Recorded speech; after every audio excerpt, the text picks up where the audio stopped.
Oke, bismillahirrahmanirrahim. Kita mulai insyaallah. Bismillahirrahmanirrahim. Assalamualaikum warahmatullahi wabarakatuh. Alhamdulillahi hamdan yuwafi ni'amahu yukafi'u mazidah. Allahumma salli salatan kamilah wa sallim salaman tamman ala sayyidina Muhammadin alladhi tanhallu bihi al-uqad wa tanfariju bihi al-kurab wa tuqda ad-duyun wa tunalu bihi ar-raghaib wa husnul khawatim. Wa yustasqal ghamamu biwajhihil karim wa ala alihi wa sahbihi kulla lamhatin wa nafasin adada kulli ma'lumin lak. Allahumma ftah alaina futuhal arifin bihikmatik wanshur alaina rahmatak wa dhakkirna ma nasina ya dzal jalali wal ikram. Allahumma ja'alna bi syar'ika 'alimin wa bima 'alimna 'amilin wa fi 'amalina mukhlisin. Allahumma amin. Alhamdulillahirabbil alamin. Ahlan wa sahlan kawan-kawan semuanya yang dirahmati oleh Allah Subhanahu wa taala di bulan mulia ini, bulan Ramadan. Insyaallah pertemuan kita hari ini adalah pertemuan pertama dalam pembacaan kitab Al-Wajiz fi Ushulil Fiqh karya Fadilatul Syekh Al-Allamah Muhammad Hasan Hitu rahimahullahu ta'ala, yang dimana kita akan membacakan satu bab saja, yaitu babul ijma'. Mengapa kita membacakan kitab ini? Mula-mula adalah dikarenakan untuk lebih menyebarkan lagi karya dari Syekh Muhammad Hasan Hitu rahimahullah, salah seorang ulama fikih dan usul fikih asal dari Syam, asal dari Suriah, alumni Universitas Al-Azhar Kairo, yang baru saja wafat beberapa hari yang lalu.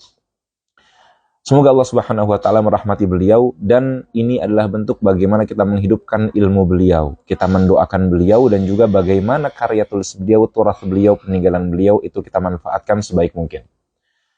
Insyaallah kitab yang akan kita baca adalah kitab Al-Wajiz fi Ushulil Fiqh. Kitab ini dicetak dengan beberapa cetakan. Dahulu dicetak dengan judul Al-Wajiz fi Ushulit Tasyri'il Islami. Dicetak di Muassasah Risalah. Awalnya namanya adalah Fi Usul At-Tasyri'il Islami. Walaupun pada hakikatnya kitab ini sebenarnya berjudul Al-Wajiz Fi Usulil Fiqh. Akan tapi yang melatar belakangi mengapa dinamakan pada cetakan mulanya Usul At-Tasyri'il Islami, karena saat itu Syekh Muhammad Hasan Hitu rahimahullah mengajar di Kuwait, di salah satu jamiah di sana, dan beliau memegang mata kuliah berjudul Usul At-Tasyri'il Islami. Sehingga ketika kitab ini dicetak, maka disesuaikan menjadi judulnya Al-Wajiz fi Ushulit Tasyri'il Islami. Walaupun hakikatnya nama sebenarnya adalah Al-Wajiz fi Ushul Fiqh, baru kemudian beberapa tahun belakangan dicetak di Maktabah Darud Diya dengan nama Al-Wajiz fi Ushul Fiqh. Kedua cetakan tersebut tidak ada perbedaan yang jauh, sehingga kita pada kali ini akan menggunakan cetakan yang lama, yaitu Al-Wajiz fi Ushulit Tasyri' Al-Islami, cetakan Muassasah Risalah. Teman-teman bisa akses PDF-nya sebagaimana tertera di Telegram. Baik, itu berkaitan dengan kitab yang akan kita baca. Berkaitan dengan Syekh Muhammad Hasan Hitu rahimahullah, al-kalamu anhu tawil wa maqamuna qad tidak mencukupinya, layak fihi. Syekh Muhammad Hasan Hitu rahimahullah salah seorang ulama besar dalam bidang fikih dan usul fikih di masa sekarang, yang hampir tidak ada pelajar fikih maupun usul fikih, fikih Syafi'i atau fikih maupun usul fikih secara umum, kecuali pasti pernah istifadah dari karya beliau. Bagaimana tidak, salah satu karya beliau dalam fikih adalah Mausu'ah Fiqhiyah Kuwaitiyah, yang beliau merupakan salah satu bahith yang mengumpulkan Mausu'ah ini yang dicetak oleh Kuwait. Kemudian dalam usul fikih beliau memiliki tahqiq beberapa kitab yang pastinya dimiliki dan juga dipelajari oleh pelajar usul fikih. Salah satunya adalah kitab muqarrar saya di kuliah Dirasat Ulia jurusan usul fikih, At-Tamhid fi Takhrijil Furu' 'alal Usul, karya Imam Al-Isnawi rahimahullah, yang beliau pelajari ketika beliau masih belajar, kemudian beliau tahqiq di kemudian hari setelahnya. Kitab-kitab beliau banyak manfaatnya, dan beliau juga merupakan ulama yang penuh dengan kisah luar biasa dalam perjalanan hidup beliau dalam berangkat dari Suriah tanpa persetujuan dari orang tua, dengan kondisi politik yang menyulitkan, sampai ke Mesir dengan kesulitan birokrasi dan administrasi di Universitas Al-Azhar, tapi sampai beliau pada tahap menjadi salah satu tokoh pembesar dalam bidang fikih dan juga usul fikih. Saya izin sebentar.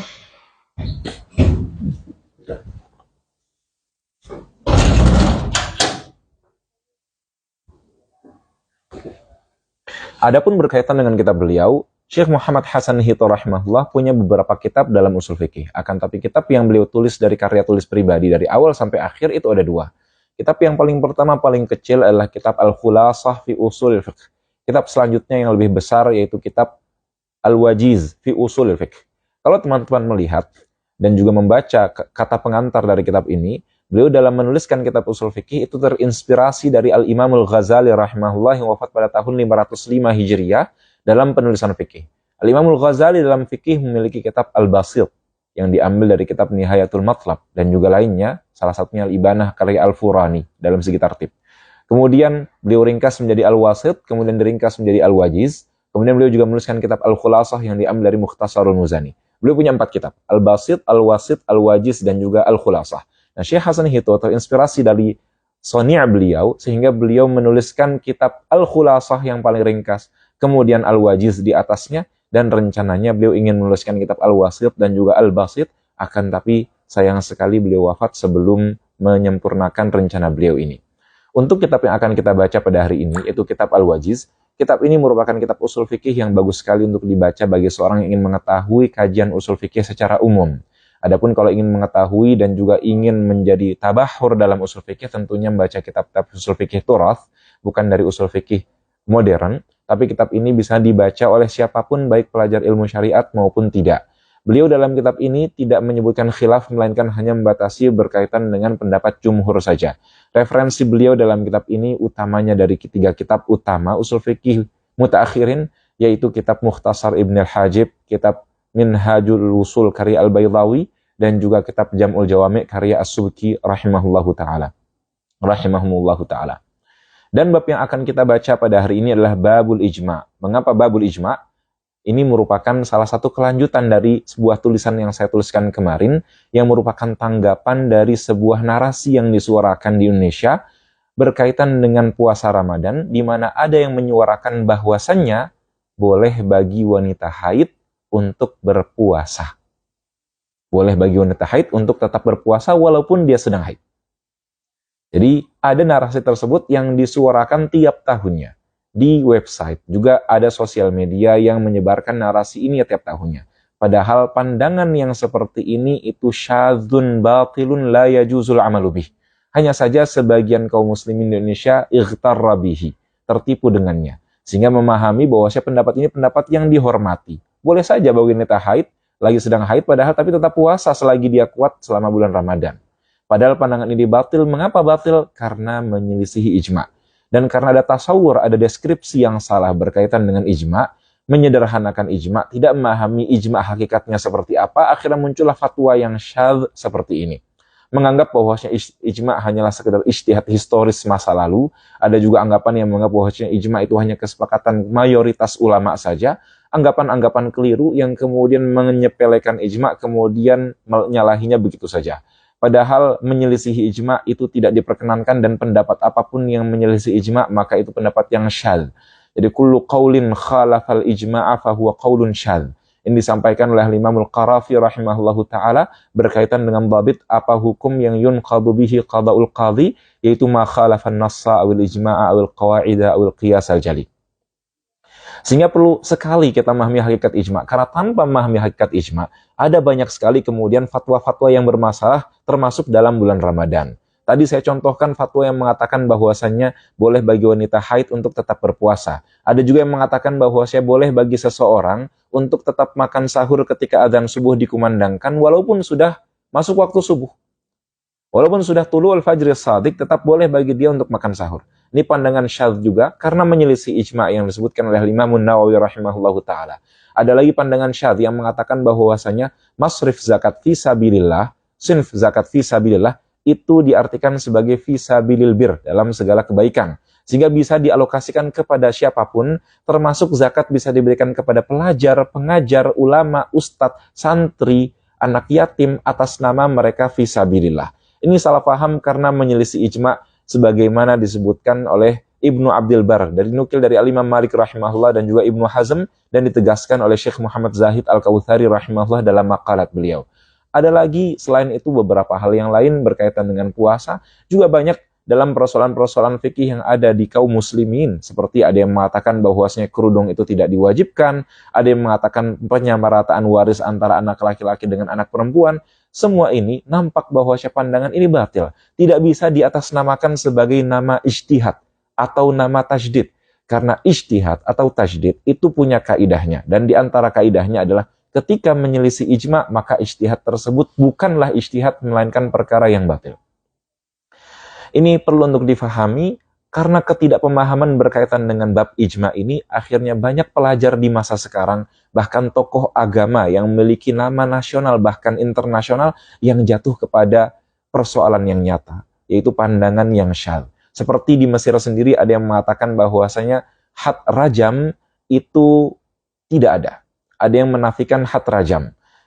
Dengan kemudian berusaha untuk mentakwil ayat ataupun hadis yang datang dari Nabi Shallallahu Alaihi Wasallam. Padahal haddu rajmi itu masyru'un ijma'an.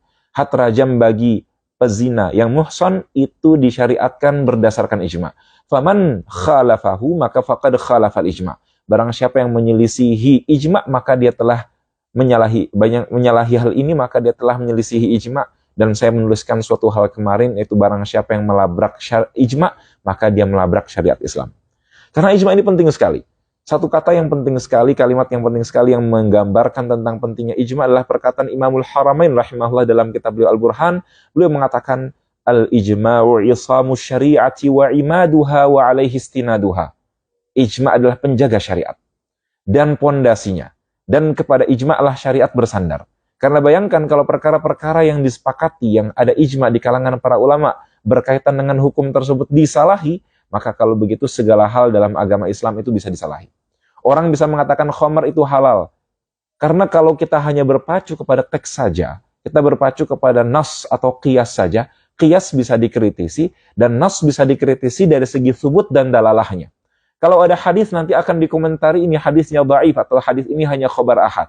Kalau ada ayat Al-Quran hanya tidak bisa dikomentari secara subutnya, secara riwayatnya, akan tapi bisa dipalingkan dalalah maknanya. Bisa dikatakan bahwasanya khamar itu halal. Bagaimana bisa khamar halal? Karena tidak ada ayat dalam Al-Quran yang mengharamkan khamar. Yang ada hanya mengatakan fajtanibuh. Ketika Allah mengatakan innamal khamru wal maisiru wal ansabu wal azlamu rijsun min amali syaitan, Allah hanya mengatakan fajtanibuh, jauhi. Apakah Allah mengatakan haram? Dan bisa diartikan bahwa ijtinab ini maknanya ini dan itu. Dengan tafsir modern yang lam yusbaq bihi, tidak pernah didatangkan sebelumnya. Bisa lagi ada yang mengatakan bahwasanya semua agama itu sama-sama benar. Ide pluralisme. Karena dengan anggapan bahwasanya inna dina indallahil Islam, yang dimaksudkan dengan Islam itu berserah diri, itu mengajarkan ajaran-ajaran kebaikan, dan ajaran kebaikan itu sifatnya ada di mana-mana, tidak hanya ada pada Islam saja, melainkan ada pada setiap agama. Sehingga kemudian ada anggapan bahwasanya agama apapun itu selain Islam itu sama dengan Islam. Ini kajian-kajian tafsir modern yang yukhalif kaidah yang seharusnya. Itu perlu untuk difahami. Hal ini muncul mengapa? Sebagaimana disampaikan oleh Syekh Hasan Hito dalam permulaan kitab ini juga, karena jahlun bi usulil fiqhi. Karena tidak memahami kaidah-kaidah berkaitan dengan fikih. Bahwasanya fikih, yaitu hukum agama yang ada dalam Islam, tidak bisa ditarik kecuali berdasarkan dengan usulnya. Man hurimal usul maka dia hurimal wusul. Orang yang tidak memiliki pondasi bagaimana cara penarikan kaidah istinbat fikih hukum syariat, maka tidak boleh berbicara tentang fikih. Dan kajian berkaitan dengan bagaimana pondasi penarikan fikih adalah dalam usulul fikih. Karena jahlun bi usulul fikih, maka waqa'a katsirun minan nasi fi hadzal yaum fi ghalatin, yaitu ketika pandangan yang dikeluarkan adalah pandangan yang batil dan juga syadz. Dan itu teman-teman dapatkan. Ya, teman-teman dapatkan di masa modern ini bahkan dari sejumlah tokoh ulama besar. Dalam sebagian tokoh ulama besar. Contoh misalkan saya berikan contoh. Salah satunya adalah yang disebutkan sebagaimana dihikayatkan Syekh Yusuf Al-Qaradawi rahimahullahu ta'ala, yaitu Syekh Muhammad Abu Zahra. Syekh Muhammad Abu Zahra rahimahullahu ta'ala menyampaikan fatwa bahwasanya had rajam itu tidak ada. Had rajam itu tidak ada. Walaupun pandangan beliau itu yukhalifu ijma' as-sabiqin. Beliau tetap menyuarakannya dalam muktamar yang saat itu diadakan di Libya. Dan mendatangkan 3 dalil mengapa had rajam itu tidak disyariatkan. Dan menganggap bahwa had rajam itu bukan syariatun Islamiyah, tapi syariatun Yahudiyah. Syariat Yahudi. Beliau alim besar. Beliau datangkan dalil-dalilnya. Tapi mahma ata minal adillah, apapun dalil yang beliau datangkan, ketika pendapat beliau itu sudah menyelisih ijma', maka pandangan tersebut tidak bisa diterima. Padahal Syekh Muhammad Abu Zahra rahimahullah, ulama yang teman-teman semua di Mesir insya Allah ketahui, ulama besar sekali. Juga Syekh Yusuf Al-Qaradawi rahimahullah juga jatuh pada beberapa fatwa yang menyelisih ijma'. Itu bisa dibaca dalam beberapa karya yang mengkritis fatwa-fatwa beliau. Juga ada juga pandangan yang menafikan haduridah. Ada juga pandangan seperti Syekh Mustafa Az-Zarqa rahimahullahu ta'ala, salah seorang ulama Syam yang mengartikan wanita muhsan itu adalah wanita yang memiliki suami. Padahal definisi muhsan yang disebutkan oleh fuqaha tidak demikian. Definisi muhsan adalah cukup dengan wujudu wat'in fi nikahin sahih. Adanya wat'in fi farjin fi nikahin sahih. Sehingga pandangan-pandangan tersebut itu tidak bisa diterima walau atabihi alimun kabir. Sekalipun yang didatangkan oleh ulama besar, tokoh nasional, tokoh internasional, tapi standarnya ketika sudah menyelisih ijma, maka tidak bisa diterima. Nah, secara historis nanti akan saya sampaikan apa latar belakang mengapa bahkan tokoh-tokoh besar pun juga bisa menyampaikan pandangan yang seperti itu dan juga ijma bisa terlanggar. Nanti akan kita sampaikan insya Allah mudah-mudahan dalam agenda pembacaan kitab ini. Sebelum kita mulai dalam baca kitab, saya akan menyampaikan 8 kaidah terlebih dahulu berkaitan dengan ijma. Yang penting sekali untuk dipahami. Al-qaidatul ula, kaidah yang pertama adalah al-ijma'u hujjatun. Ijma itu merupakan hujjah. Ijma merupakan dalil yang disepakati oleh para ulama tanpa ada khilaf sama sekali. Tidak ada yang mengingkari hujiyatul ijma. Semua ulama itu meyakini bahwasanya ijma merupakan dalil syariat. Kalaulah diyakini bahwasanya dalil syariat itu adalah Alkitab wa sunnah, maka fal ijma'u tabi'un lahuma. Ijma mengikuti keduanya. Jadi ijma tidak keluar dari dalil Al-Quran dan sunnah, dan juga akan kita datangkan dalil bahwasanya dari Al-Quran dan sunnah banyak yang menunjukkan bahwasanya ijma itu merupakan hujjah. Jadi yang pertama ijma hujjah. Tidak ada yang mengingkari kecuali yang diriwayatkan dari An-Nazam, Ibrahim ibn Sayyar An-Nazam, salah seorang tokoh Mu'tazilah. Dia adalah awwalu man abaha bi inkaril ijma, akan dari pandangannya batil la yultafatu ilaihi. Ijma ini merupakan perkara hujjah. Kaidah yang kedua, al-ijma'u mumkinun aqlan wa waqi'un syara'an. Ijma itu mungkin secara akal. Wa waqi'un syara'an, dan juga memang terjadi secara faktual. Dia mungkinun aqlan dan mungkinun adatan. Tidak sebagaimana pandangan orientalis modern dan juga sebagian mustaghribin, orang-orang muslim yang terpengaruh dengan kajian barat, menganggap bahwasanya ijma ini hanya darbun khayali. Hanya perkara khayalan para mujtahid saja. Di mana mujtahid itu menyebutkan suatu hukum masalah, kalau tidak ada dalil Al-Quran dan As-Sunnahnya, maka dikatakan dalilnya apa? Kesepakatan para mujtahidin, yaitu ijma. Jadi dianggap bahwa ijma ini hanya dalil buatan. Karena kalau secara logika, bagaimana mungkin ada para mujtahid semuanya berkumpul di satu masa, mereka menyampaikan satu fatwa yang sama, maka bisa dikatakan bahwa mereka sepakat atas fatwa tersebut, maka dikatakan ijma. Mungkinkah seperti itu? Walaupun di masa sahabat, karena ijma itu dimulai di masa sahabat, apa mungkin sahabat para mujtahidin semuanya berkumpul di satu tempat? Bahkan sahabat pun dari sejak zaman Rasul SAW sudah bercerai-berai. Walaupun di masa sahabat, ada yang di Madinah, ada yang di Yaman, dengan transportasi saat itu sulit. Bagaimana bisa dikatakan ijma? Kalau mereka saja kumpul fi mahalin wahid itu sulit. Di tempat yang sama itu sulit. Karena sebagai nanti akan kita sebutkan, ijma adalah ittifaqu mujtahidil ummati fi asrin muayyan, dalam suatu masa. Bahkan di masa sahabat saja, qad la yutasawwar, sebagian menganggap itu sulit untuk menggambarkan para ulama mujtahid kumpul untuk kemudian membicarakan ijma atas suatu masalah. Bahkan di masa sekarang pun ketika ada majma' fikhi, perkumpulan para ulama yang tentunya tidak dikatakan hasil keputusan fatwa mereka ijma, akan tapi majma' fikhi di masa sekarang pun menyulitkan untuk mengumpulkan seluruh ulama dengan kemajuan transportasi di masa sekarang.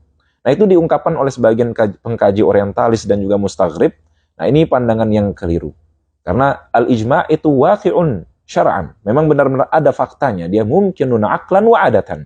Dan bagaimana ijma' bisa sampai kepada kita secara faktanya nanti akan sampai datang insyaallah pembahasannya. Kaidah selanjutnya disampaikan oleh Imam Syafi'i rahimahullahu taala sebagaimana disebutkan oleh Az-Zarkashi dalam Al-Bahrul Muhit, la yan'aqidul ijma'u bi ghairi mustanad. La yan'aqidul ijma'u bi ghairi mustanad. Ijma' tidaklah terjadi kecuali pasti ada dalilnya.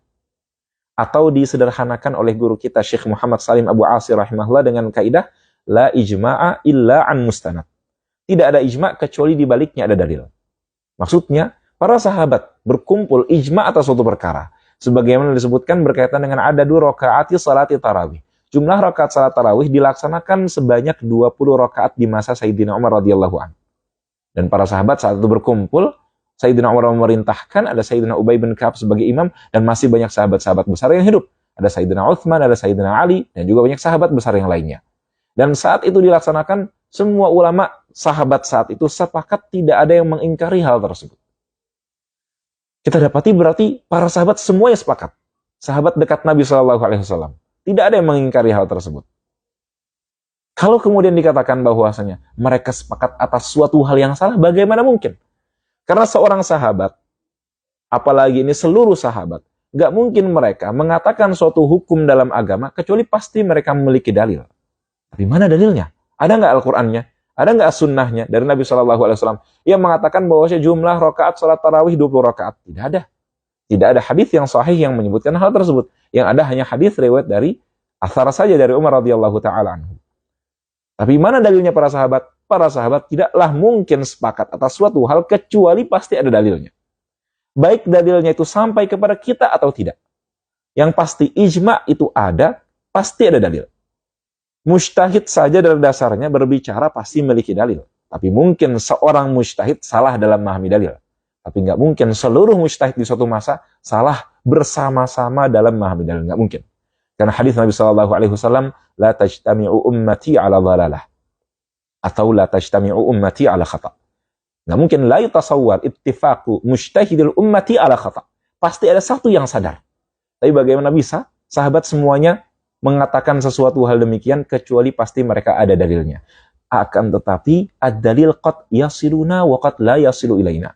Dalil bisa saja sampai kepada kita atau tidak.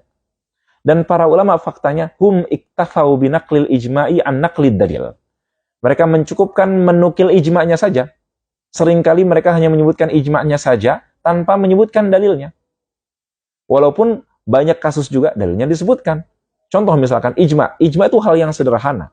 Contoh, ijma' di antara ijma' adalah ijma' bahwasanya wajib bagi kita melaksanakan sholat 5 waktu.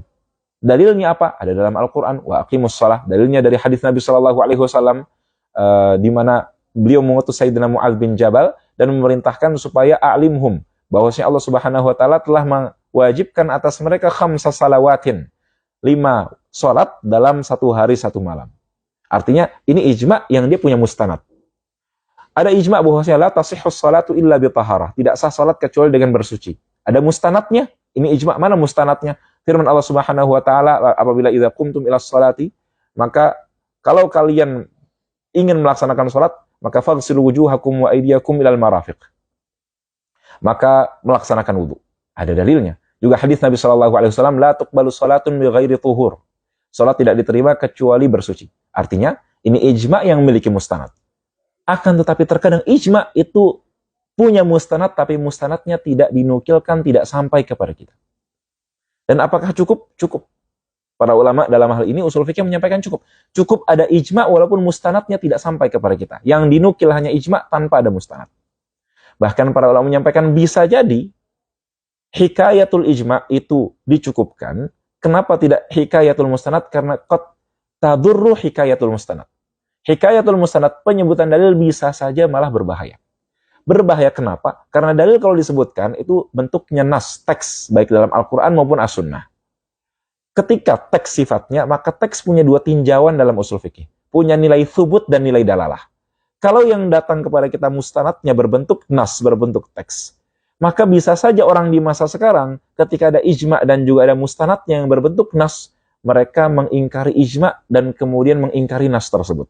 Dengan cara apa? Dengan cara mempersoal dan juga mempermasalahkan segi thubut dan juga dalalah dari teks tersebut. Dan hal inilah yang terjadi bagi orang-orang orang yang mengatakan bahwa wanita haid boleh tetap untuk berpuasa. Apa yang mereka lakukan? Mereka melempar ijma'nya dan mereka memahami hadis Nabi SAW dengan cara faham yang baru. Bahwa Nabi SAW hanya mengatakan, bukankah seorang perempuan kalau dia haid lam tasum wa lam tusalli, dia tidak berpuasa dan juga tidak sholat. Di mana Nabi SAW ungkapannya menggunakan jumlah khabariyah. Lam yang dimasuki kemudian oleh fi'il mudhari'.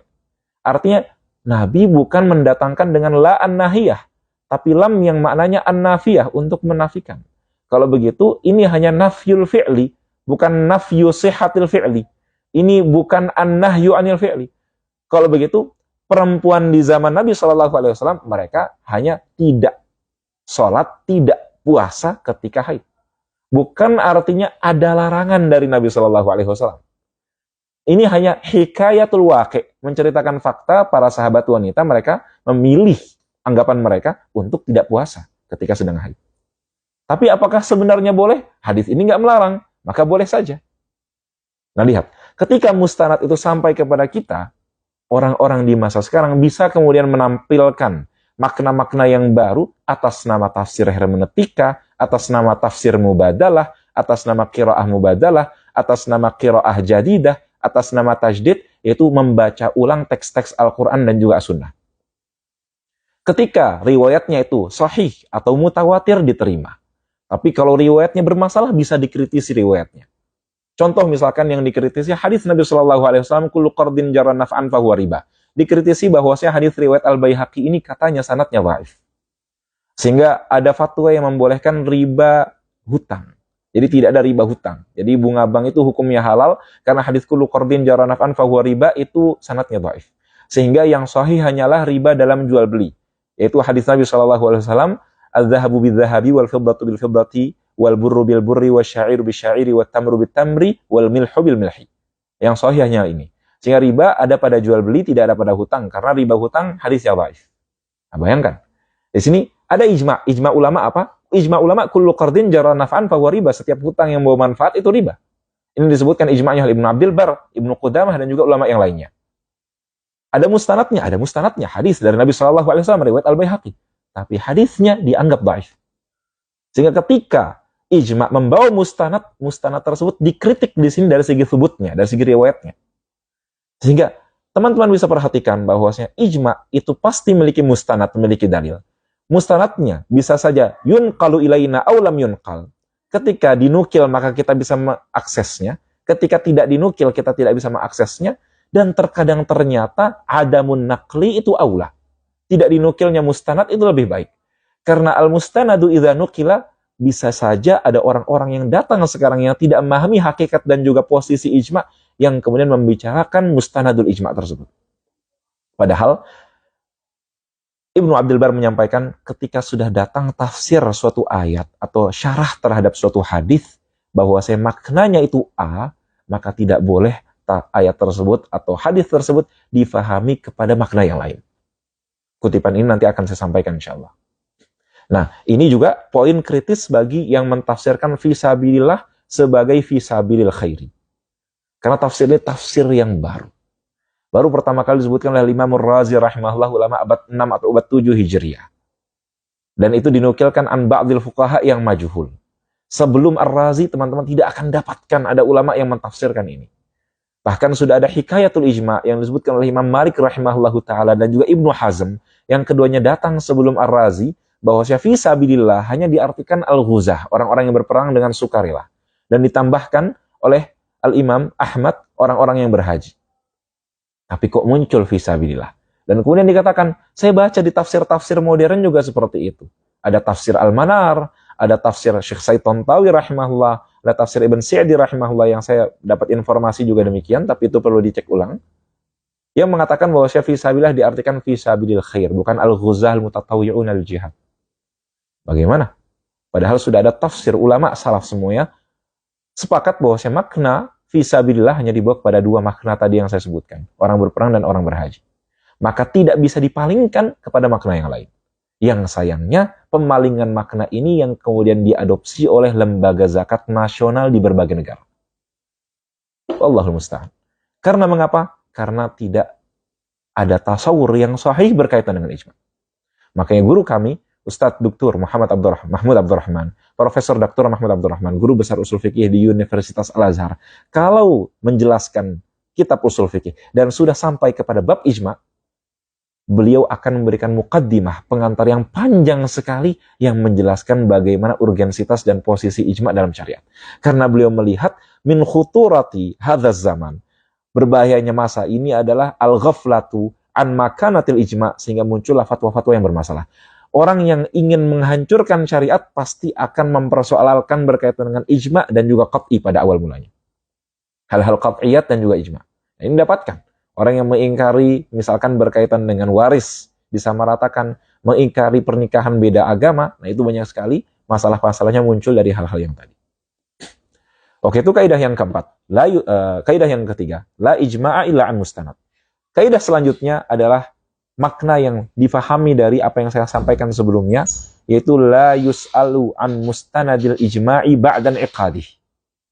La yus'alu, tidak perlu ditanyakan an mustanadil ijma', apa mustanad suatu ijma' ba'dan iqadih, setelah ijma' tersebut itu terjadi. Setelah ijma' terjadi, para ulama sepakat bahwasanya seperti yang saya sampaikan, para ulama sepakat atas suatu masalah yang tapi mustanadnya tidak sampai kepada kita, maka tidak perlu untuk ditanyakan apa mustanad, apa dalilnya. Karena qad yuktafa bi naqli atau bi hikayatil ijma'i an mustanadih. Bisa jadi ulama hanya menyebutkan ijma'nya saja tapi tidak menyebutkan mustanadnya. Dan bahkan hikayatul mustanadi qad tadur, bisa berbahaya. La yus'alu an mustanadil ijma'i ba'dan iqadih. Selanjutnya, kaidah yang kelima adalah al-ijma'u yarfa'ul khilafas sabiq wa yamna'ul khilafal lahiq. Kaidah ini penting sekali dan akan sering saya sampaikan. Kaidah ini digunakan salah satunya adalah dalam persoalan masalah makan sahur setelah fajar shadiq, setelah masuk waktu subuh. Hukumnya adalah batal. Ini secara ijma' disampaikan oleh Imam Nawawi rahimahullah dalam kitab beliau Al-Majmu', sekalipun yang dimakan cuma sekedar satu suapan atau yang diminum hanya satu tegukan. Walau jur'ata ma'in, itu tetap membatalkan puasa. Ketika sudah fajar shadiq, sudah masuk waktu subuh, maka batal puasa seorang. Tapi teman-teman mungkin akan membaca dalam teks-teks kitab fikih, akan dapatkan bahwasanya ada sejumlah ulama salaf yang mengatakan masih boleh makan sahur sampai isfar. Itu sampai langit cerah. Matahari belum terbit tapi langit cerah. Di mana cahaya matahari itu sudah mulai menyinari jalan-jalan dan juga mulai menyinari rumah-rumah. Ada pemahaman yang seperti itu yang disampaikan oleh sebagian ulama salaf. Bahkan ada juga kalau ingin dapatkan sebagian yang mengatakan boleh makan sahur sampai tulu syamsi, sampai terbitnya matahari. Akhirnya muncullah fatwa yang ada di masa sekarang yang mengatakan kebolehan untuk makan sahur walaupun sudah fajar shadiq, walaupun sudah masuk waktu subuh. Yang fatwa ini muncul dari Syekh Muhammad Nasiruddin Al-Albani rahimahullahu ta'ala dalam kitab beliau Tamamul Minnah yang merupakan ta'liq terhadap kitab Fiqh Sunnah karya Said Sabiq. Nah, ini kesalahpahaman dari beliau rahimahullahu ta'ala. Ghafara lahu wa lana jami'an. Ini merupakan kesalahpahaman dari Syekh Al-Albani rahimahullah yang sayangnya banyak terkenal di Indonesia. Padahal ini pandangan yang menyelisih ijma' telah dinukil oleh Imam Nawawi. Kalau ada yang bertanya, kok bisa ada ijma'? Bukannya ijma' itu ittifaqu musyahidil ummah. Para ulama mujtahid itu sepakat atas suatu hal. Bukankah di sini ada mukhalif? Di sini ada mukhalif, seingat saya dari Al-Auza'i rahimahullah. Salah seorang tabi'in, ulama besar. Kenapa kemudian sudah ada mukhalif tapi tetap dianggap sebagai ijma'? Bukankah ijma' itu yantaqid biwujudi mukhalifin walau wahidan? Ijma' itu tergagalkan ketika ada yang berbeda pendapat walaupun cuma satu orang. Jawabannya, walaupun dahulu ada khilaf sabiq, ada perbedaan pendapat di antara para ulama, tapi setelah terjadinya khilaf sabiq ini ada ijma', maka ijma' ini mengangkat khilaf sebelumnya. Karena kaidahnya tadi, al-ijma'u yarfa'ul khilaf as-sabiq. Fasara al-khilaful as-sabiqul qadim itu yartafi'u wa la'tibara lahu. Terangkat dan tidak dianggap. Menunjukkan dan al-ijma'u itu kashifun an khata'il ijtihadis sabiq. Kashifun an khata'il mukhalifis sabiq. Itu menunjukkan khata' dari khilaf yang ada yang sebelumnya. Dan yang hak adalah yang qamal ijma'u alaih. Pendapat yang ijma' datang atasnya. Nah, ini banyak disalahpahami hal ini.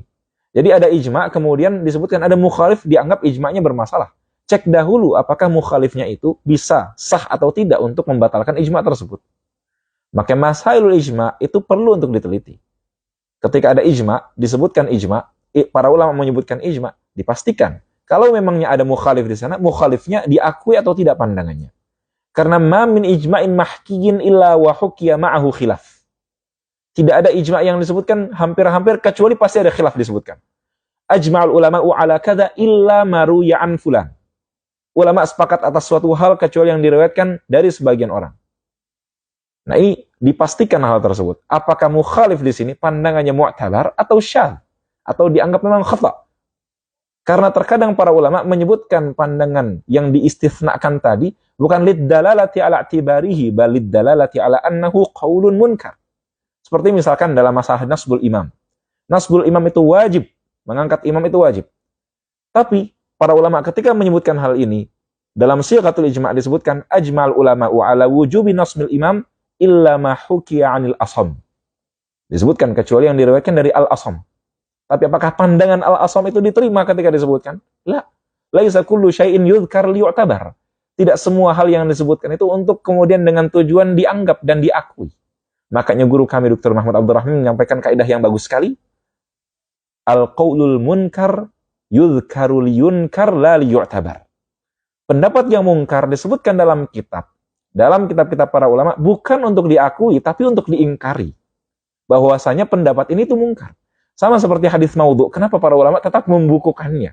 Mungkin teman-teman berpikir, kalaulah ada hadis maudhu, mengapa tidak disembunyikan saja? Sudah tidak perlu dibukukan, karena kalau dibukukan malah terbawa sampai masa sekarang. Dan sebagian orang menyampaikan hadis-hadis maudhu di zaman sekarang. Mengapa ada al-maudhu'at li Ibnul Jauzi, ada al-maudhu'at karya Ibnul Jauzi rahimahullah, ada al-maudhu'at karya As-Suyuti rahimahullah. Mengapa seperti itu? Kenapa tidak dihapuskan saja? Jawabnya para ulama menyebutkan hadis maudhu itu lidalalati ala anna hadza maudhu'un munkar. Fala ahada yaqulu bihi wa idza qala bihi ahad yunkaru alaihi. Kalau misalkan ada yang mengatakan maka diingkari. Demikian juga para ulama ketika menyebutkan dalam fikih maupun dalam keilmuan yang lainnya, pandangan-pandangan yang mungkar bukan untuk diakui dan digunakan, tapi untuk diingkari. Supaya nantinya tidak ada yang mengatakan hal ini. Tapi kalaulah ada yang mengatakan hal ini, maka pandangannya itu sudah batil, diingkari sedari dahulu.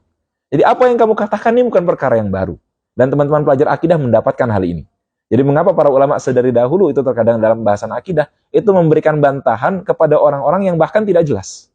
Yang mungkin sekarang tidak ada lagi faktanya mereka. Ya firqah-firqah termasuk seperti Mu'tazilah dan lainnya. Dan juga beberapa falasifah qudama terlebih dahulu. Kenapa? Para ulama mengkritik mereka dan sampai sekarang kita pelajari. Untuk apa?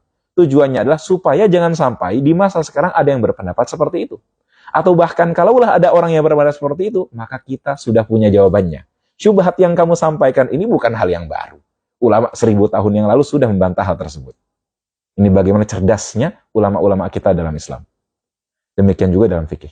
Ulama ketika menyebutkan suatu perkara yang mungkar dahulu, bukan untuk diakui, bukan untuk digunakan, melainkan untuk diingkari.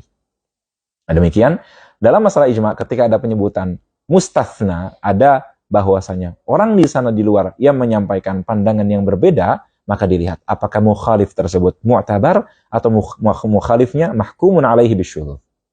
Apakah dilihat apakah dia ahlun lil ijtihad atau tidak. Nah, Ibnu Hazm rahimahullah dalam kitab Maratibul Ijma' menyebutkan beberapa mukhalif yang kalaulah disebutkan mereka, maka itu tujuannya hanya untuk diingkari saja. Seperti contohnya salah satunya Al-Asam. Juga salah satunya misalkan juga adalah Ibrahim ibn Sayyar an-Nadham yang saya sebutkan tadi di awal dan lainnya. Oke, itu kaidah al-ijma'u yarfa'ul khilaf as-sabiq wa la yamna'ul khilaf al-lahiq. Kemudian selanjutnya al-ijma'u la yansakh wa la yunsakh. Ijma' tidak bisa menasakh. Karena ijma' itu hanya terjadi di masa sahabat dan seterusnya. Sedangkan nasakh hanya terjadi di zaman Rasul sallallahu alaihi wasallam. Dan kaidah selanjutnya wala yunsakh, tidak bisa diangkat, tidak bisa dihapuskan.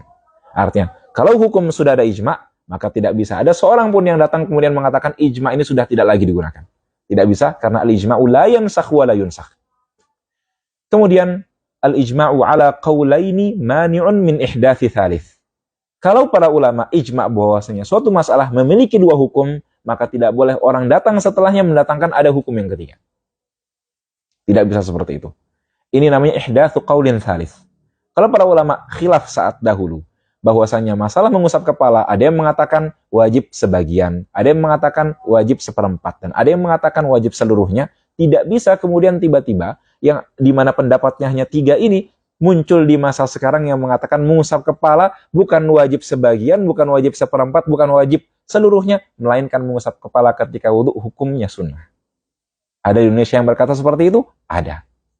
Nah yang seperti ini, kalau mengatakan ini kan masalah khilafiyah, ada khilaf di antara para ulama, apa salahnya saya mendatangkan ijtihad saya misalkan?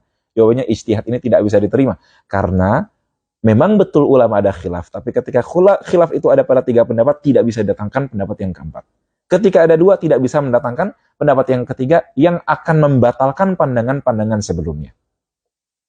Makanya dikatakan al-ijma'u ala qaulaini mani'un min ihdathi thalith. Ini masalah yang ada dalam usul fikih dinama dengan pembahasan ihdatsu qaulin thalith.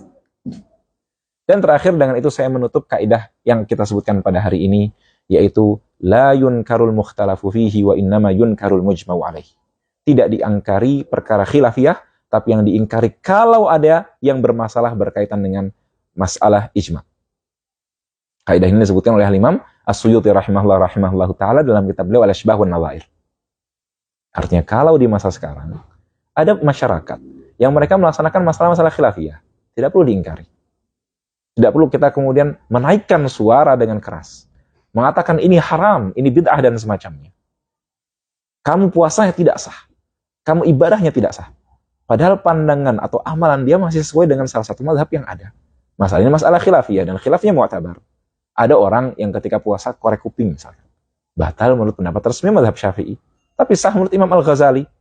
Jangan kemudian orang yang lagi puasa dan kemudian mereka melaksanakan korek kuping, kita buat video. Tahukah kamu korek kuping itu membatalkan puasa? Sehingga puasa kamu itu batal. Kalau kamu korek kuping sampai masuk ke dalam bagian dalam. Konten kreator sekarang kan terkadang seperti itu. Ini berbahaya sekali. Tidak memahami bagaimana cara penyampaian fikih yang baik. Fikihnya sudah benar, mazhab Syafi'i seperti itu. Apakah kita datang ke masyarakat untuk mengingkari masalah yang sebenarnya khilafiyah? Qunut subuh. Apakah sunnah atau bid'ah? Sunnah menurut Imam Syafi'i. Bid'ah menurut Imam Abu Hanifah rahimahullahu ta'ala. Apakah kemudian kita, bagi orang yang tidak melaksanakan kunut, kita katakan kamu meninggalkan sunnah? Dan bagi yang melaksanakan kunut, apakah kita katakan kamu melaksanakan bid'ah? Tidak perlu. La yunkarul mukhtalafi.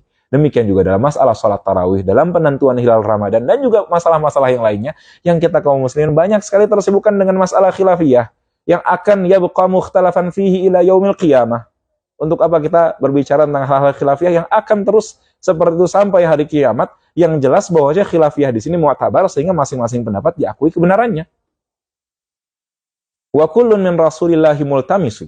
Semuanya datang dari Rasul sallallahu alaihi wasallam. Bayar zakat fitri maupun baik menggunakan beras maupun menggunakan uang, itu pendapat yang mu'tabar. Mau puasa menggunakan ruqyat hilal atau menggunakan hisab, kedua-duanya pandangan yang mu'tabar. Mau salat tarawih 20 rakaat atau 11 rakaat, dua-duanya itu sah saja untuk dilaksanakan. Mau salat tarawih 2 rakaat atau langsung 4 rakaat 1 salam, kedua-duanya itu sah. Makanya Imam Ibnu Ziyad rahimahullah menyampaikan satu kaidah yang indah sekali, yang aftrab inda qiraatih. Beliau mengatakan, "Idza wafaqa fi'lul 'ammi madhhaban mu'tabaran sahha walau min ghairi taqlidin tawsi'atan 'alal ibad." Kalau perbuatan orang awam masih sesuai dengan salah satu mazhab, maka perbuatannya itu sah walaupun dia tidak tahu bahwa ada mazhab yang mengakuinya. Walaupun dia tanpa taklid. Mengapa? Tawsi'atan 'alal ibad. Dan yang dimaksudkan dengan al-'ammi, kalau teman-teman pelajari usul fikih, adalah ghair mujtahid. Artinya kita semua ini awam. Kalau ada perbuatan kita yang tidak sah, tapi ternyata masih sesuai dengan salah satu mazhab, maka perbuatan tersebut masihlah sah. Tapi walaupun kita berikan solusi, baiknya diedukasi untuk bisa ke fikih Syafi'i selagi memungkinkan. Supaya kita di Indonesia ini tidak kemudian kebingungan dalam pelaksanaan peribadatan disesuaikan dengan mazhab Syafi'i. Itu lebih baik. Tapi kalaulah ada yang tidak sesuai, tidak apa-apa. Tapi tidak untuk disalah-salahkan. Tapi diedukasi. Beda antara menyalahkan dengan mengedukasi. Itu dua hal yang berbeda. Sehingga kita bagaimana cara penyampaian fikih yang baik itu perlu untuk dipelajari juga. Tapi sudah panjang ya pengantar saya ini. Terakhir beberapa faedah yang ingin saya sampaikan. Teman-teman kalau ingin mempelajari persoalan ijma, ini akan dapati masalah ijma akan ada banyak. Tapi mungkin faedah-faedah ini akan bisa disampaikan nanti ketika kita membaca kitab dari Syekh Hasan Hitho rahimahullahu ta'ala. Oke, kita mulai insyaAllah. Kitabnya Usulut Tasyri'il Islami, Al-Wajiz fi Usulut Tasyri'il Islami, dicetak dahulu dengan nama itu, walaupun judul yang benar adalah Al-Wajiz fi Usul Fiqh. Kita membaca di Al-Kitabul Tsalits fil Ijma', halaman nomor 370 di PDF yang ada, PDF-nya bisa diakses di Telegram. Okay, Bismillahirrahmanirrahim. Al-Kitabul Tsalits fil Ijma'. Qala Syekh Muhammad Hasan Hitho rahimahullahu ta'ala wa adkhalahu al-firdaus al-a'la wa nafa'ana bihi wa bi'ulumihi fid darain amin. Al-Ijma'. Al-ijma'u huwa al-masdaru tsalits min masadir at-tashri' al-muttafaqi 'alaiha. Wa hadha at-tartibu innama huwa min haitsul hujjiyah. Wa amma tartibuhu az-zamani fa huwa ar-rabi'. Ijma' adalah dalil ketiga dalam masadir at-tashri' al-muttafaq 'alaiha. Sebenarnya ibarat masadir at-tashri' al-muttafaq 'alaiha kurang tepat. Pembagian dalil menjadi adillah muttafaq 'alaiha dan adillah mukhtalaf fiha kurang tepat. Yang tepat adalah penamaan dalil sebagai adillatun asliyah dan adillatun tabi'ah, sebagaimana disebutkan oleh Hanafiyah, dan ini juga diisyaratkan oleh Imam Syafi'i rahimahullahu taala. Adapun penyebutan dalil menjadi dua ini datang baru belakangan. Mula-mula idenya dari Al-Ghazali, lebih ditegaskan oleh Ar-Razi, lebih jelas lagi pada Minhajul Usul karya Al-Baydawi rahimahullah. Tapi ini hanya ada pada tradisi usul fikih Syafi'i, selain Syafi'iyah nggak ada yang menamakan ini. Yang paling terbaik menamakannya adillatun asliyah dan tabi'ah. Mengapa? Ada tempat untuk berbicara yang lain, karena hakikatnya dalil-dalil selain 4, Quran, Sunnah, Ijma', Qiyas, selain 4 ini seperti istihsan, istishab, kemudian qaulus sahabi, dan macam-macam, itu semua sebenarnya adalah adillah muttafaq 'alaiha juga. Dalam hal ini, saya memiliki sebuah rencana tulisan yang berjudul Tahrirul Adillati Syar'iyyati baina al-ikhtilafi wal ittifaq wal asalati wat taba'. Baina al-ittifaq wal ikhtilaf wal asalati wat taba'. Insyaallah mudah-mudahan nanti bisa diselesaikan. Qala wa hadha tartibu innama huwa min haitsul hujjiyah. Syariah itu ijma' itu dalil ketiga dari segi kehujjahan. Tapi sebenarnya kalau dari segi kuwatul hujjiyah, al-ijma' itu raqam yang pertama. Nomor yang pertama. Karena al-ijma' itu aqwa minan nas. Karena nas itu yahmilu ma'nan.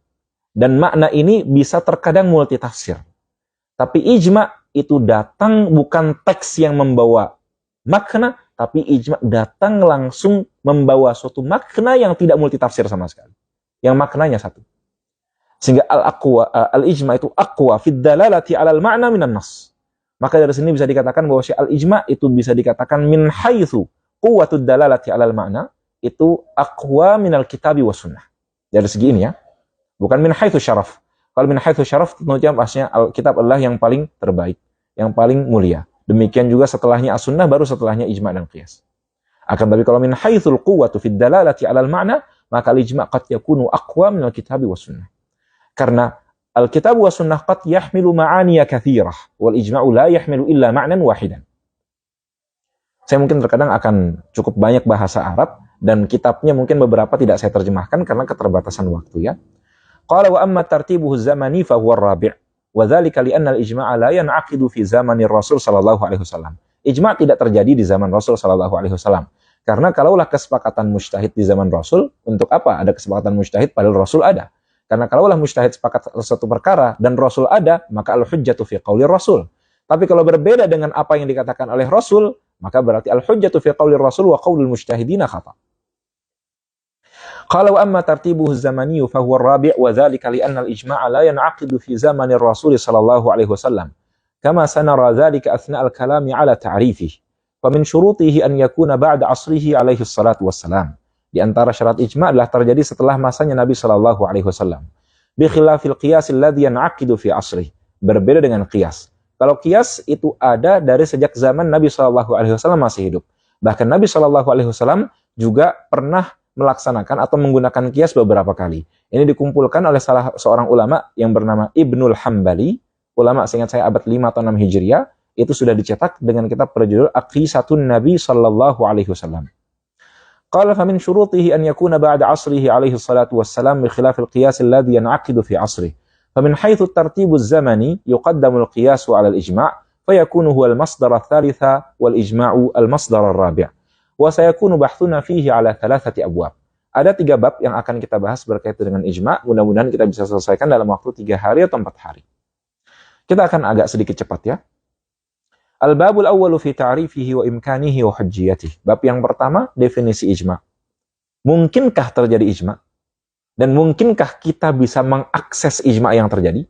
Jadi bukan imkan wuqu'il ijma' saja, tapi imkanul wuqufi 'ala ijma'. Wa hujjiyatihi, dan kehujjahan ijma'. Al-babu tsani fi syurutihi, bab yang kedua adalah syarat-syaratnya ijma'. Yang ketiga, al-babu tsalits fi anwa'ihi, tambahkan wa ahkami. Macam-macam ijma' beserta dengan hukum-hukum ijma'. Kita baca. الباب الأول في تعريف الإجماع وحجيته ويشتمل على فصلين الفصل الأول في تعريفه الفصل الثاني في إمكانه وحجيته. الفصل الأول في تعريف الإجماع. الإجماع لغة هو العزم kesungguhan. يقال أجمع فلان على كذا إذا عزم عليه وقد يتعدى بدون حرف الجر فيقال أجمع فلان كذا بمعنى عزم ومنه قوله تعالى فأجمعوا أمركم أي أعزموا وقوله صلى الله عليه وسلم لا صيام لمن لم يجمع الصيام من الليل. Yang dimaksudkan itu bisa a'zimu atau mungkin i'zimu ya. Perlu untuk dicek untuk berkaitan dengan hamzah qata'nya apakah di situ tepat atau tidak. Wa qauluhu sallallahu alaihi wasallam la siyama liman lam yajma' ay liman lam ya'zim as-siyam min al-lail ay liman lam yanwi. Qala wa ya'ti bi ma'na al-ittifaq yuqalu ajma'a al-qawmu ala kadha ay ittafaqu alayhi. Wa hadha al-ma'na huwa al-munasib lil ma'na al-istilahi.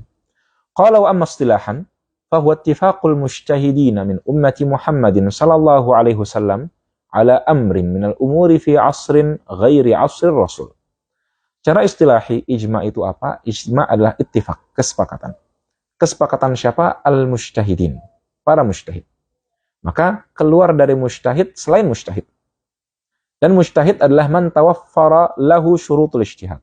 Orang yang terpenuhi syarat ijtihad yang totalnya ada 12 bisa dirujuk dalam kitab Taqrirul Istinad fi Taisiril Ijtihad karya Imam Suyuti rahimahullah. Salah satu yang paling penting sebagaimana disebutkan oleh Syekh Hasanin Makhluf dalam Bulughus Ushul adalah istiqra'ul adillati kulliha. Ini yang sulit. Itu punya al-ihatah bil adillati kulliha. Dia punya ihatah, keluasan pemahaman pengetahuan kepada dalil Quran, sunnah, ijma. Qiyas, semua dalil. Ini yang sulit bagi seorang mujtahid. Mungkin orang ada yang hafal Bukhari, hafal Quran. Siapa yang punya ihatah terhadap seluruh dalil? Ini membutuhkan kepada al-qira'atul mutakarrirah. Dia perlu membaca berkali-kali terhadap dalil-dalil syariat yang ada. Itu satu yang sulit, al-ihatah bi al-adillati syar'iyyah. Kemudian yang kedua adalah at-tamakkun fil lughatil arabiyyah. Kemampuan dalam bahasa Arab. Nah, itu sulit, khususnya di Indonesia. Karena kajian bahasa Arab Indonesia itu sangat lemah. Kita bahasa Arab hanya tahu nahwu sarf, balaghah. Padahal bahasa Arab yang sesungguhnya adalah sastra Arab yang termaktub dalam kalam nasr dan kalam syair. Sedangkan kajian syair di Indonesia saya jarang sekali. Maka kalau ada yang mengatakan ada mujtahid di Indonesia, siapa? Sedangkan kajian syair jahili saja di Indonesia jarang sekali. Coba didatangkan perkataan Umrul Qais kepadanya. Datangkan perkataan para penyair dahulu dari ashabul mu'allaqat. Didatangkan kepadanya. Didatangkan kepadanya kutipan-kutipan dari Maqamatul Hariri, dari Diwanul Mutanabbi. Apakah dia bisa menjelaskan maknanya? Kalau dia tidak bisa menjelaskan maknanya, lantas bagaimana dia mengklaim ingin menjelaskan dan bisa menjelaskan makna Al-Quran dan As-Sunnah? Padahal syair jahili yang sastranya di bawah Al-Quran dan As-Sunnah saja dia tidak mampu. Nah, ini pertanyaan besar bagi anggapan mujtahid ada di Indonesia. Siapa mujtahid di Indonesia? Yang berhasil memenuhi semua syarat mujtahid. Kalau di dunia Arab apakah ada? Ada. Sampai zaman sekarang, Bukankah ada yang mengatakan pintu ijtihad tertutup? Tidak.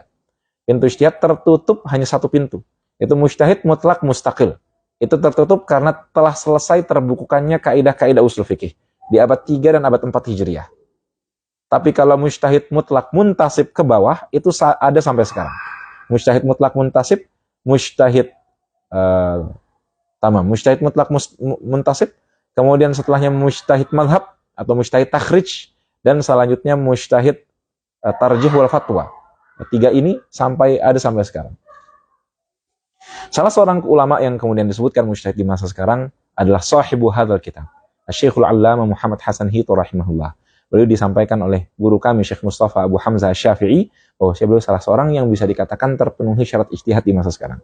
Bagian beliau dalam sastra, lihat beliau punya diwan bahkan. Luar biasa beliau. Beliau punya diwan. Dalam fikih dan usul fikih la ghubara alaih. Dalam hadis, kajian beliau dalam tesis ingat saya itu berkaitan dengan haditsul mursal wa hujjiyatuhu wa atharuhu. Berkaitan dengan hadis mursal. Beliau juga punya ba'un fil hadis. Demikian juga dalam syarat-syarat lain berkaitan dengan seorang mujtahid. Yang masalah di masa sekarang orang semua mengklaim ini mujtahid. Tapi pada hakikatnya, ini yang penting juga, kita tidak perlu ketahui fulan ini mujtahid atau tidak. Karena mujtahid ataupun tidak, yang dilihat itu qaulnya. Jadi terkadang kenapa kalau kita lihat, kenapa ulama itu tidak mengklaim dirinya mujtahid, tidak mengatakan ini fulan mujtahid. Kalau As-Suyuti dalam kitab beliau, Imam As-Suyuti rahimahullah dalam kitab Takhrirul Istinad itu menyebutkan para ulama itu jabuna.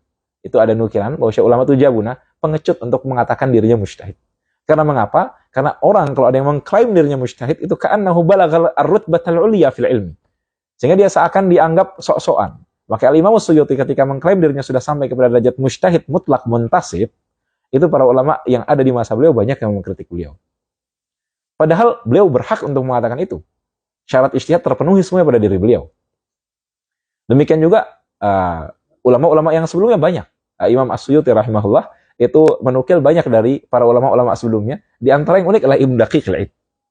Ibnu Daqiq al-Id rahimahullah itu mengkritik pandangan yang mengatakan bahwasanya yajuzu khuluwul asri al-mujtahid. Boleh suatu masa tidak ada mujtahid. Kata beliau tidak. La yajuz, tidak boleh suatu masa kosong dari mujtahid. Pasti di setiap masa ada mujtahid. Tapi siapa? Beliau tidak menyebutkan. Dan ulama yang datang setelahnya kemudian mengkomentari, Az-Zarkashi seingat saya, atau perlu dicek lagi, mengkomentari Ibnu Daqiq al-Id ini mengatakan tidak boleh kosong suatu masa dari mujtahid, kemudian tidak menyebutkan siapa mujtahid di masa beliau, padahal beliau sendiri mujtahid. Ulama sepakat semuanya bahwa Ibnu Daqiq al-Id itu mujtahid. Al-Izz bin Abdussalam rahimahullah, An-Nawawi, Ar-Rafi'i, Ibnu Hajar Al-Haytami, Ar-Ramli, ulama-ulama yang datang, Ibnu Qasim Al-Abbadi, itu semua mereka juga mujtahid. Ittifaqul mujtahid. Jadi mujtahid itu sulit untuk sampai kepada derajat mujtahid. Tapi ketika seseorang itu mujtahid, bukan dalam artian dia boleh untuk mengucapkan apapun atas nama ijtihad. Melainkan ijtihadnya dilihat lagi kepada kaidah ijtihad dibenarkan atau tidak. Kaidah ijtihad itu apa? Apakah pandangan ijtihadnya itu khalafan nas, awil ijma', awil qawaid, awil qiyas al-jali atau tidak. Kalau dia ada mukhalafat terhadap satu dari empat ini, maka pandangannya bukan ijtihad, melainkan qaulun syadzun batil, sebagaimana disebutkan Al-Qarafi rahimahullah dalam Al-Furuq. Qala fa huwa ittifaqul mujtahidin, kesepakatan para mujtahid. Min ummati Muhammadin sallallahu alaihi wasallam, dari umat Nabi sallallahu alaihi wasallam, ala amrin, atas suatu masa, baik duniawi maupun ukhrawi. Minal umuri fi asrin ghairi asr Rasul, pada perkara-perkara pada selain masa Nabi sallallahu alaihi wasallam. Karena telah kita sampaikan tadi, la ijma'a fi zamanin Nabi sallallahu alaihi wasallam. Tidak ada ijma' kecuali la ijma' pada zaman Nabi, wa innamal ijma'u ba'da zamanin Nabi. Ijma' terjadi setelah wafatnya Nabi sallallahu alaihi wasallam. Syarh at-ta'rif, al-ittifaq wal ishtiraku fil i'tiqad aw al-qawli aw al-fi'li. Al-mujtahidun qaidun yakhruju bihi ittifaqu ghairihim min al-awam. Siapa yang dimaksudkan dengan awam? Ghair mujtahid.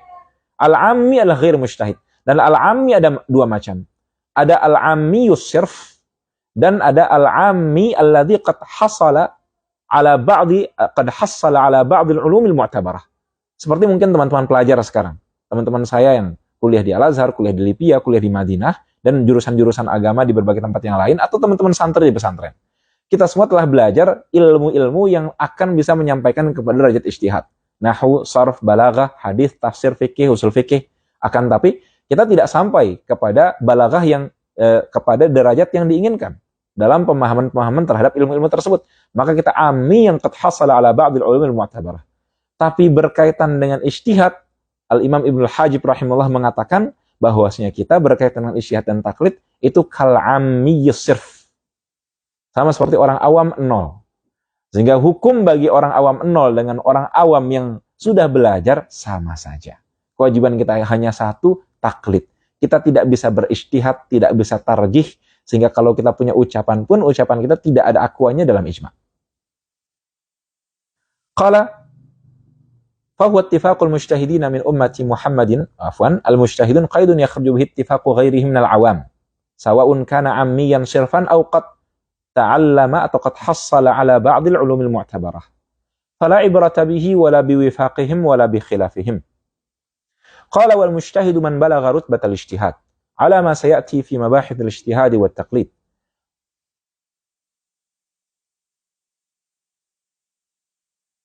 Oke, wa man i'tibara ittifaqal ummah, wawunya dihapus setelahnya. Ini salah ketik. Wa man i'tabara ittifaqal ummah, barang siapa yang mensyaratkan ittifaqul ummah, lam yuqayyid al-ittifaqa bil mujtahidin, maka dia tidak memberikan takyid dengan ittifaqul mujtahidin. Karena sebagian ulama membagi ijma' menjadi dua, ijma'ul ammah dan ijma'ul khassah. Ijma'ul ammah adalah ijma' yang diketahui bagi mujtahid maupun muqallid. Maka bagi yang mendefinisikan ijma' sebagai ijma'ul ammah saja, maka mendefinisikannya dengan ittifaqul ummah.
Oke, bismillah. Sekarang sudah ada suaranya?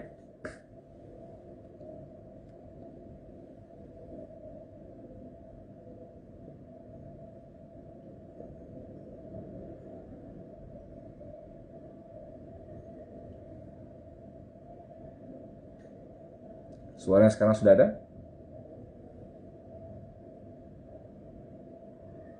Oke, bismillah. Kita lanjutkan.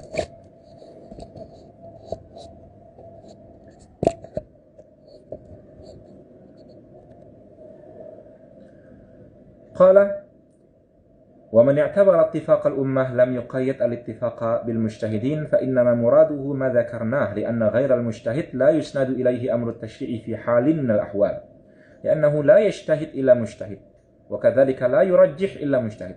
Maka ma waqa'a fi zamanina, ada orang-orang yang bukan mujtahid tapi mentarjih, hadza ghalat. Termasuk kita belajar fikih muqarran dan kemudian kita menyampaikan al-qaul ar-rajih padahal kita bukan mujtahid, hadza ghalat. Karena at-tarjih min khasa'isil mujtahid. Sudah.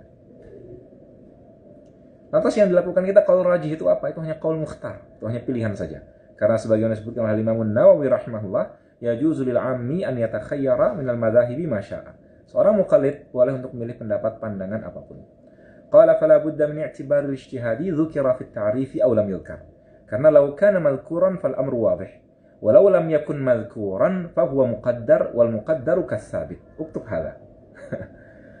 Qala wal alif wal lam fil mujtahidin lil istighraq. Alif lam dalam mujtahid lil istighraq. Fa yajibu ittifaqu jami'il mujtahidin.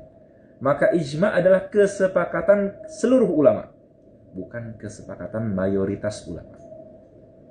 Tapi kesepakatan seluruh ulama. Tapi Ustaz, mengapa kalau dikatakan kesepakatan seluruh ulama terkadang didapati ada khilaf? Ada mukhalif. Ada ajma'a ala kadza illa ma ruya an fulan, illa ma hukiya an fulan. Jawabannya adalah mukhalifnya unzur, lihat mukhalifnya, mu'tabar atau tidak.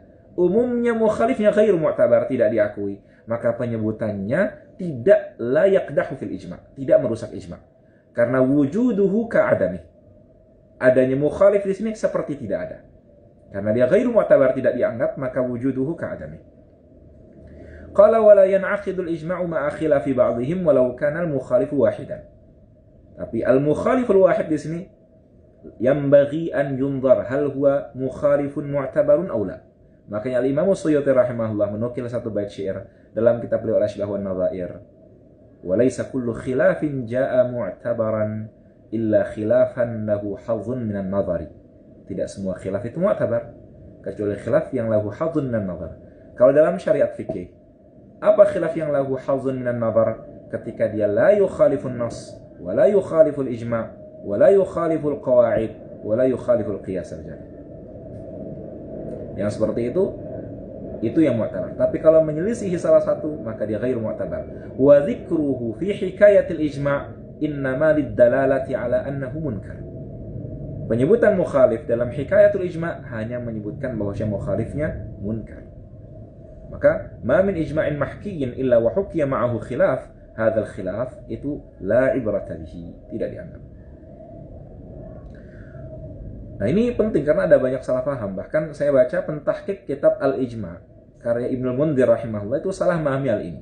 Menganggap bahwa Ibnu Mundzir rahimahullah itu sesuai dengan pandangan At-Tabari yang berpendapat bahwa yang dimaksudkan dengan ijma' adalah ittifaqu aktsaril ummah. Kesepakatan mayoritas ulama. Ittifaqu aktsaril ulama. Karena mengapa? Karena Ibnu Mundzir seringkali menyebutkan ijma' kemudian disebutkan ada mukhalif. Kalau begitu, ini bukan kesepakatan seluruh, tapi cuma mayoritas ulama. Nah ini salah paham. Ini kesepakatan seluruh ulama. Lantas ulama yang mukhalif bagaimana? Wujuduhu ka'adami. Fala ibrata bih. Tidak dianggap. Mengapa? Karena dianggap pandangan mukhalif di sini syadz.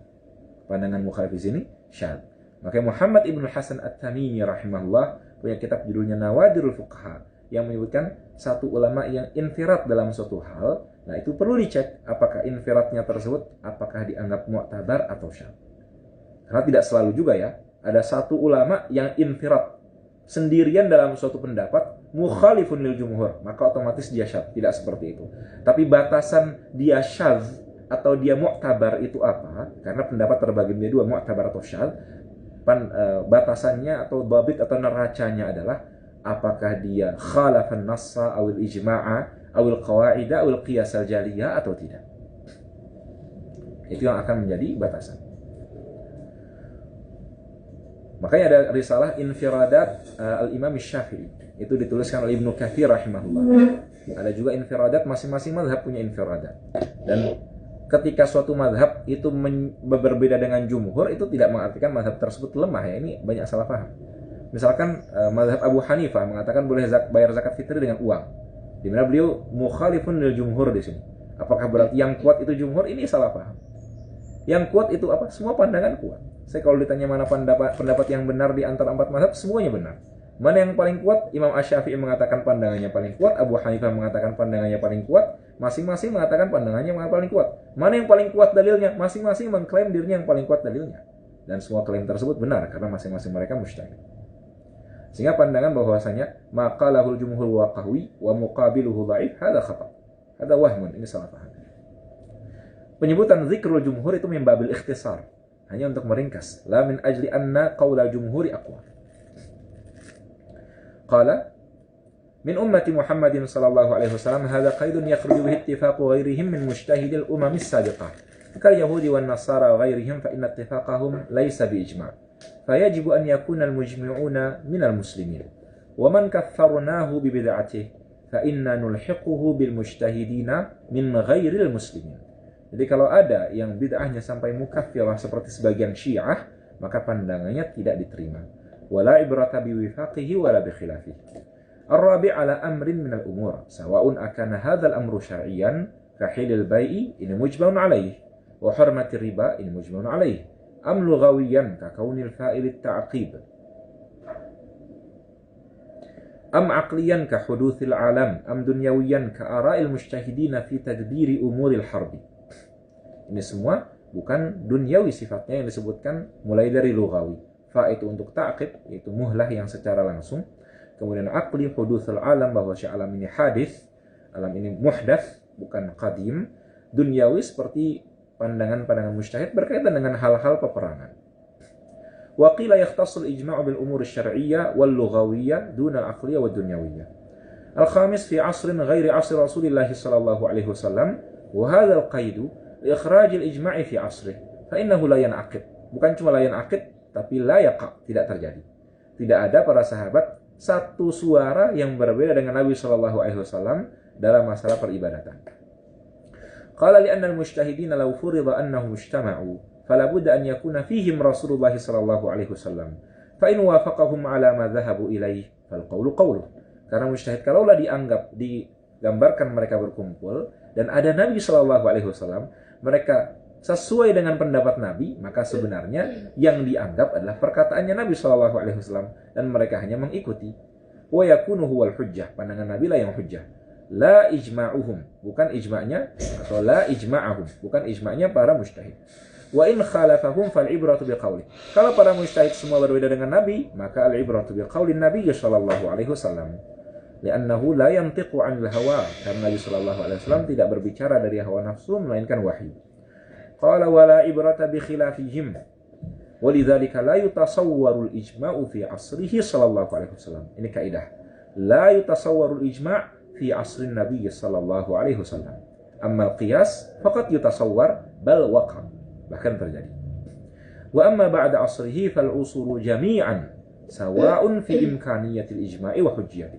Ijma' itu mungkin terjadi di masa apapun, baik di masa sahabat, bahkan di masa tabi'in, tabi'ut tabi'in, termasuk di masa kita.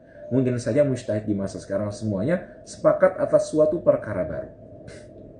Ya, mungkin para mujtahid di masa sekarang sepakat atas perkara baru. Yang mungkin dicontohkan salah satunya mungkin masalah fotografi. Foto dahulu di awal mulanya ada khilaf. Tapi di masa sekarang an-nasu kal mujma'in ala anna al-fotografi jaiz. Kullun yusawwir. Hadzal hukmu kal ijma' di masa sekarang. Hampir tidak ada khilaf. Semuanya sekarang foto. Bahkan dahulu yang mengharamkan foto, sekarang foto. Dahulu yang mengharamkan video, sekarang bikin podcast. Nah, ini an-nasul yawma kal mujmi'ina ala anna al-fotografi jaiz. Dahulu masih khilaf. Apa makna Nabi sallallahu alaihi wasallam bahwasanya orang yang min asyaddin nasi adzaban yaumal qiyamati al-musawwirun? Apakah yang dimaksudkan dengan al-musawwirun adalah orang yang taswir, termasuk taswir fotografi? Nah, ini hal yang perlu untuk diperhatikan. Syekh Muhammad Bakhit Al-Muti'il Hanafi lebih dari puluhan tahun yang lalu, mufti Mesir, sudah mengatakan fotografi hukumnya halal. Beliau salah seorang ulama yang bisa dikatakan balagha darajatal ijtihad rahimahullah. Jadi ijma' terjadi pada setiap masa ya. Ijma' terjadi pada setiap masa, baik di masa sahabat dan tabi'in. Yang unik zahiriyah. Jadi yang mengatakan ijma' itu terbatas kepada ijma' sahabat saja itu zahiriyah. Salah satunya Al-Imam Ibnu Hazm. Tapi yang unik, Al-Imam Ibnu Hazm rahimahullah punya kitab Maratibul Ijma'. Beliau berpendapat ijma' yang diakui hanyalah ijma' sahabat secara teori, tapi secara praktis ijma' yang beliau sebutkan dalam kitab Maratibul Ijma' yang ada sekitar 1700 ijma' itu ijma' dari sahabat, dari tabi'in, dari tabi'ut tabi'in dan lainnya. Nah, sehingga man qala bi anna al-ijma' munhasirun ala ijma'is sahabah, pada akhirnya pun secara praktis jatuh juga kepada ijma' itu terjadi pada setiap masa. La farqa baina asri sahabati wa asri ghairihi minan nas. Tidak ada bedanya antara masa sahabat maupun masa yang lain. Karena kenapa? Ijma' pada akhirnya akan jatuh pada ijma' sahabat dan tabi'in dan tabi'ut tabi'in. Karena kalaulah kita mengatakan ijma' itu hanya ijma' sahabat, kitab-kitab tidak banyak teks-teks yang tercatat berkaitan dengan fatwa sahabat. Terkadang suatu masalah itu baru ada di masa tabi'in dan tabi'ut tabi'in. Atau masalahnya qadimah, tapi teks atau riwayat fatwa yang hanya ada daripada tabi'in dan tabi'ut tabi'in.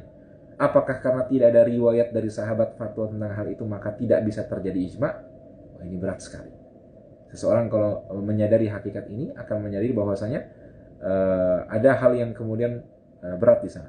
Maka Ibnu Hazm rahimahullah walaupun secara teori hanya mengakui ijma' sahabat, tapi secara praktis pun kemudian ijma' yang beliau sebutkan itu ijma' sahabat, tabi'in, tabi'ut tabi'in dan lainnya. Sehingga apakah khilafnya dikatakan khilaf lafzi? Allahu a'lam. Yang bagi an yuharrar hadzal mawdu'. Kemudian saya tutup terakhir dengan satu pembahasan berkaitan dengan imkaniyatul ijma'. Qala rahimahullahu ta'ala al-faslu tsani fi imkaniyatihi wa hujjiyatihi. Al-awwal imkaniyatul ijma'. Al-ijma'u mumkinun fi nafsihi, mumkinun aqlan wa 'adatan. Wa laysa fil 'aqli ma yamna'u min wuqu'ihi aw yuhiluh. Tidak mustahil. Wala ibrata bi mukhalafatin nadham. An-nadham ini bacanya an-nadhamnya namanya Ibrahim bin Sayyar an-Nadham. Seorang tokoh Mu'tazilah yang awwalu man abaha bi inkaril ijma'. Wala ibrata bi mukhalafatin nadham fi imkanin iqadihi 'adatan. Jadi kalau ada yang mengatakan tidak mungkin secara adah di masa sekarang orientalis, itu an-nadham dari dahulu sudah mengatakan seperti itu dan sudah dibantah oleh orang ulama yang datang dalam penulisan usul fikih setelahnya. Seperti Al-Imam Syafi'i rahimahullah itu membantah orang-orang yang menafikan ijma'. Dan beliau juga orang pertama yang mendatangkan dalil ijma' dari Al-Quran. Sebelumnya dalil ijma' itu hanya dari As-Sunnah dan juga dalil yang lainnya. Tapi dalil ijma' pertama dari Al-Quran itu disebutkan oleh Imam Syafi'i rahimahullah. Apa dalilnya akan datang nanti insyaallah. Al-ijma'u mumkinun fi nafsihi wa laysa fil aqli ma yamna'u min wuqu'ihi aw yuhilu ila akhirih. Wa ma qalahu min anna itbaq al-ummati ala kathrati adadiha ala hukmin wahid ma ikhtilaf al-qara'ihi wa tabayun al-fita wa tabayun Ini jamak dari fatanah ya. Fitan, la'allahu hakadha, Allahu alam, atau fatan. Mustahilun kastihalati itbaqi ahli Misrin 'azimin ka Baghdad mathalan على طعام واحد مردود بأنه لا جامع يجمع الناس مع اختلاف شهواتهم على طعام واحد بخلاف الإجماع على الحكم الشرعي إذ يجمعهم عليه النص والدليل. Baik, sepertinya pembicaraan berkaitan dengan topik ini akan panjang dan saya perlu bicarakan beberapa hal nantinya, sehingga untuk pada hari ini kita cukupkan sampai sini saja dahulu insyaallah. Hadza wa sallallahu wasallam baraka ala nabiyyina Muhammadin wa ala alihi wa sahbihi wasallam. Tibtum wa taba mansyakum wa tabawwa'tum minal jannati manzila wa barakallahu fikum wa alaikum wa ja'alakum hudatan mahdina amin. Wa salamun alal mursalin walhamdulillahi rabbil alamin. Alhamdulillah, dengan ini pembahasan kita usai, sudah selesai. Kita pada hari ini insyaallah kita akan lanjutkan besok di hari yang sama dalam durasi sekitar 1,5 jam tiap harinya. Kita tidak ada angka majelis tertentu. Khatam ya khatam. Kalau libur saya libur ya. Jadi majelis ini fleksibel, jadi teman-teman bisa ikuti akun Markas Fikih atau akun saya untuk mutabaah apakah di hari tersebut ada kajiannya atau tidak. Untuk rekaman, insya Allah rekaman dari live-nya ada, tapi hanya akan ada dalam bulan Ramadan saja. Setelahnya kemudian akan diarsipkan supaya dibatasi, supaya wajib muasanya ada waktunya, karena kalau tidak dikerja-kerjakan. Sama seperti qadha puasa Ramadan. Kalau telah qadha puasa Ramadan itu tidak dibatasi dengan waktu Ramadan tahun berikutnya, mungkin orang qadhanya ditunda-tunda terus. Nah demikian juga kita rekaman ini hanya akan ada di bulan Ramadan, nanti setelah Ramadan akan diarsipkan. Itu saja insya Allah teman-teman semua. Terima kasih atas kehadirannya hari ini. Masya Allah ada banyak kawan-kawan yang datang. Tasyarraftu bihudurikum jami'an. Naltaqi maratan ukhra ghadan insya Allah.